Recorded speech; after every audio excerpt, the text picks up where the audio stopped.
Hi friends, இன்றைக்கி சரோஜா சமையலில் cauliflower gravy எப்படி பண்ணுறதுன்னு பார்க்கலாம். அதுக்கு நான் ஒரு மீடியம் சைஸ் காலிஃப்ளவரை கட் பண்ணி நல்லா கொதிக்கிற வெந்நீரில் உள்ளே சேர்த்து அதுக்கப்புறம் இதை எடுத்து வச்சுருக்கேன்.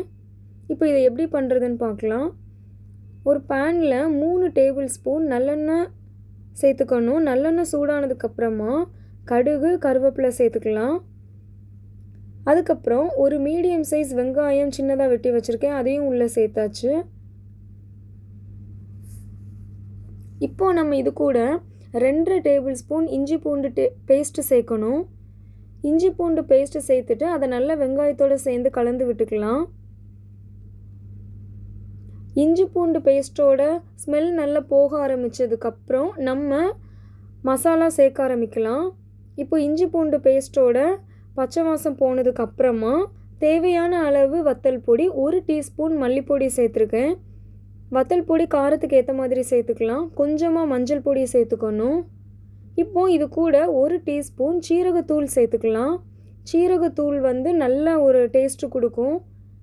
இப்போ இதையும் நல்லா கலந்து விட்டுறணும்.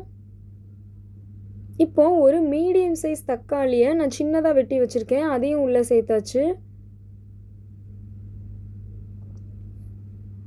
அதையும் நல்லா மசாலாவோடு சேர்ந்து கலந்து விட்டுறணும்.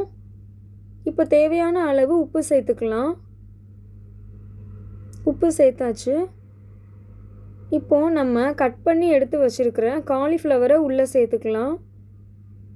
காலிஃப்ளவரை உள்ளே சேர்த்துட்டு அது நல்ல மசாலாவோடு சேர்கிற மாதிரி நம்ம கலந்து விட்டுறணும். நல்ல காலிஃப்ளவரோட எல்லா பக்கமும் நல்ல மசாலா இருக்கிற மாதிரி நம்ம கலந்து விட்டுறணும். இப்போது நல்லா மிக்ஸ் பண்ணியாச்சு. இப்போது நம்ம இதில் 1 கிளாஸ் தண்ணி சேர்க்கணும். 1 கிளாஸ் தண்ணி சேர்த்தாச்சு. இப்போது இந்த தண்ணியில் இந்த காலிஃப்ளவர் அப்படியே கொதித்து வெந்து வரட்டும். இந்த நேரத்தில் நம்ம ஒரு தேங்காய் பேஸ்ட் ரெடி பண்ணிடலாம். ஒரு ஜாரில் 3 டேபிள் ஸ்பூன் தேங்காய் சேர்த்துருக்கு. 3 டேபிள் ஸ்பூன் தேங்காய் சேர்த்ததுக்கப்புறமா 1 டேபிள் ஸ்பூன் பெருஞ்சீரகம், 1 பட்டை, 3 ஏலக்காய், 2 கிராம்பு சேர்த்துக்கலாம். இப்போ இதை ஒரு பேஸ்ட்டாக அரைச்சி எடுத்துக்கணும். இப்போது இது நல்லா கொதிச்சிருச்சு. நல்லா எண்ணெய் பிரிஞ்சு கொதிச்சாச்சு. இப்போ இதில் நம்ம அரைச்சி வச்சுருக்கிற தேங்காய் பேஸ்ட்டை உள்ளே சேர்த்துக்கலாம். உள்ளே சேர்த்தாச்சு. இப்போ நல்லா கலந்து விட்டுறணும். இப்போ நல்லா காலிஃப்ளவரோடு சேர்ந்து தேங்காய் எல்லாம் நல்லா குக் ஆகி தேங்காயோட பச்சை ஸ்மெல்லாம் போய் நல்லா சேர்ந்து வரும். நம்ம இதுக்கு எக்ஸ்ட்ராவாக தண்ணி எதுவும் சேர்க்க வேண்டாம். ஜாரில் மட்டும் கொஞ்சமாக தண்ணி சேர்த்து அதையும் உள்ளே ஊற்றிக்கலாம். இப்போ ஜாரில் கொஞ்சமாக தண்ணி சேர்த்து அதையும் உள்ளே சேர்த்தாச்சு. இப்போது இது நல்லா கொதித்து வெந்து வரணும். இப்போ நல்லா கொதிக்குது.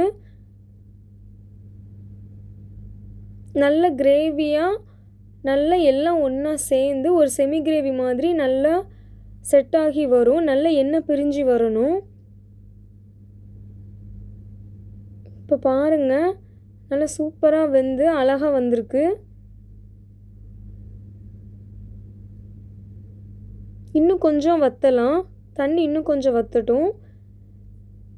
இப்போது நல்லா செட் ஆகி நல்லா வந்திருக்கு எண்ணெய் பிரிஞ்சு. இந்த ஸ்டேஜில் நான் ஃப்ரெஷ்ஷான கொத்தமல்லி இலை சேர்த்துருக்கேன். நல்லா எண்ணெய்லாம் பிரிஞ்சு சூப்பராக செட் ஆகிருச்சு. இப்போது கொத்தமல்லி இலை சேர்த்துட்டு நம்ம இதை நல்லா கலந்து விட்டுடலாம். இப்போ காலிஃப்ளவர் கிரேவி சூப்பராக நல்ல மணமாக ரெடி ஆயிடுச்சு. இது சப்பாத்தி, தோசை, இட்லி, ரசம் சாதம் எல்லாத்துக்குமே ரொம்ப ஒரு சூப்பரான சைட் டிஷ். இன்றைக்கி சரோஜா சமையலில் சூப்பரான ஈஸியான காலிஃப்ளவர் கிரேவி ரெடி ஆயிடுச்சு. இதை உங்கள் வீட்டில் ட்ரை பண்ணி பாருங்கள். சரோஜா சமையலுக்கு சப்ஸ்கிரைப் பண்ணுங்கள். இதை செஞ்சு பார்த்துட்டு எப்படி இருந்ததுன்னு கமெண்ட் பண்ணுங்கள். பக்கத்தில் இருக்கிற பெல் பட்டனுக்கு ப்ரெஸ் பண்ணி ஆல் கொடுங்க. தேங்க்யூ.